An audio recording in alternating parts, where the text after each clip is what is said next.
So welcome to Gospel Rant Podcast and DrBillSenyard YouTube channel. Merry Christmas.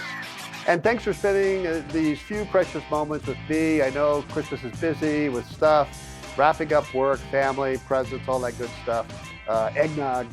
So I'm going to try to make this presentation very much worth your time. It's short, relatively, and I think you'll enjoy it. So I have preached on the Luke passage, the Christmas text, over 30 times. And the hardest thing is the familiarity. Audiences' brains just turn off. We've heard it all before.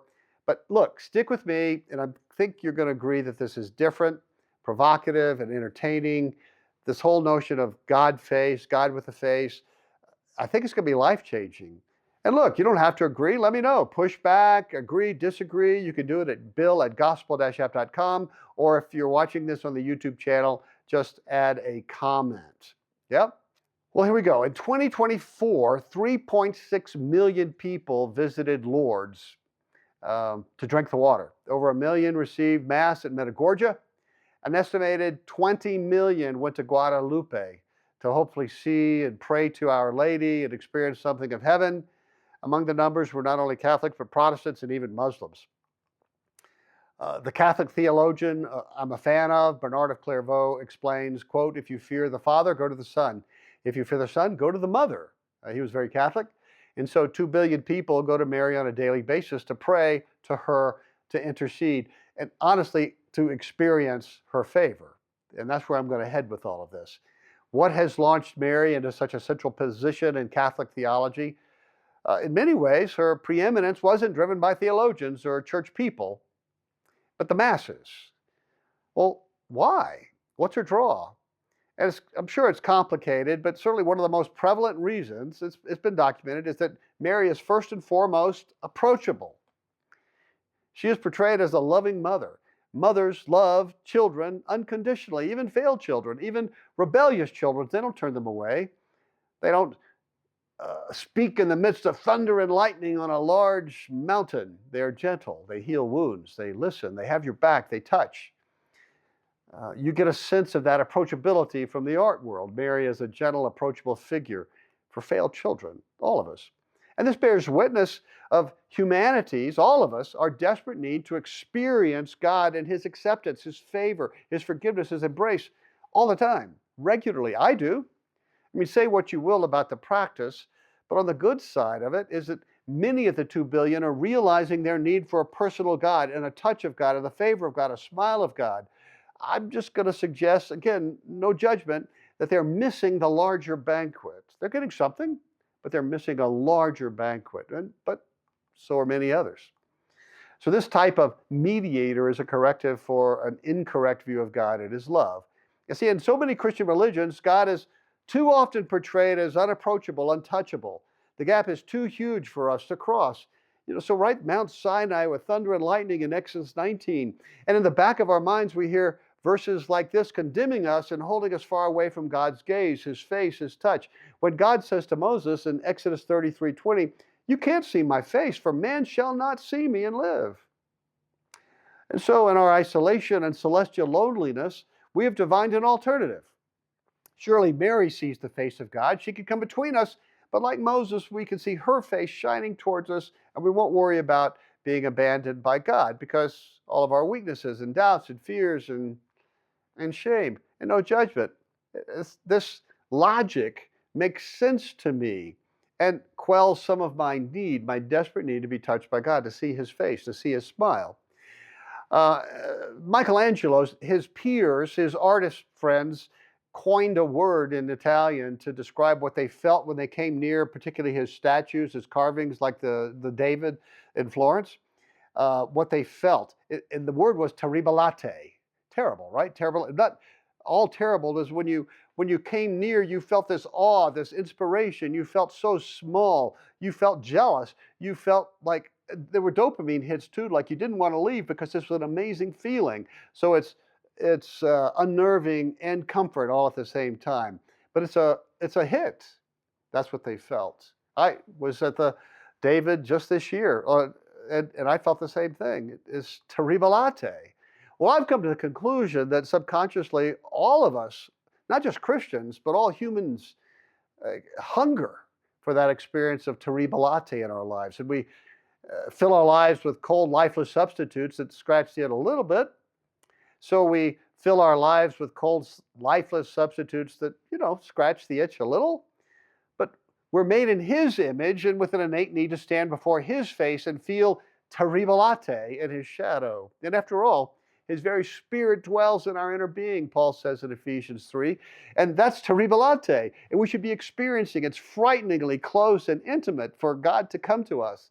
It should be observable, right? This is God we're talking about. But in the Christmas season, I'm going to tell you that the people in that cavernous inn in Bethlehem, they saw God face to face, and God saw them. In spite of what God told Moses, He was incarnated as visible to humanity, accessible to humanity, and they physically saw Him with their eyes. They touched Him, He touched them. And I believe that they felt terribilate. Again, this is God after all. Jesus said later, if you've seen me, you've seen the Father. It's a strange, I get it. I imagine some of you are pushing back. This is strange, biblical, paradoxical contradiction in the highest order, of course. In one breath, God is too terribilate to be seen by our naked, unclean eyes. He's Spirit and high Spirit. But on the other hand, in Jesus and in His Spirit, He's wildly accessible. And in Jesus, we can actually see Him with our naked, unclean eyes. And the resolution of those opposites, I can't explain rationally. They are incontrovertibly opposite. In fact, violently stand against each other in contrast. But the world knows deep down that what they are missing isn't in any one of our religions. They are missing a person, that relationship, that connection. They're missing Jesus Christ, God incarnate. They are missing a touch from the perfectly approachable God incarnate. Through Jesus Christ's work on the cross, on behalf of His people, God freely touches humanity. And humanity can freely touch Him in special ways, in intimate ways, powerful ways, experiential ways. We serve a God who makes a habit out of touching people.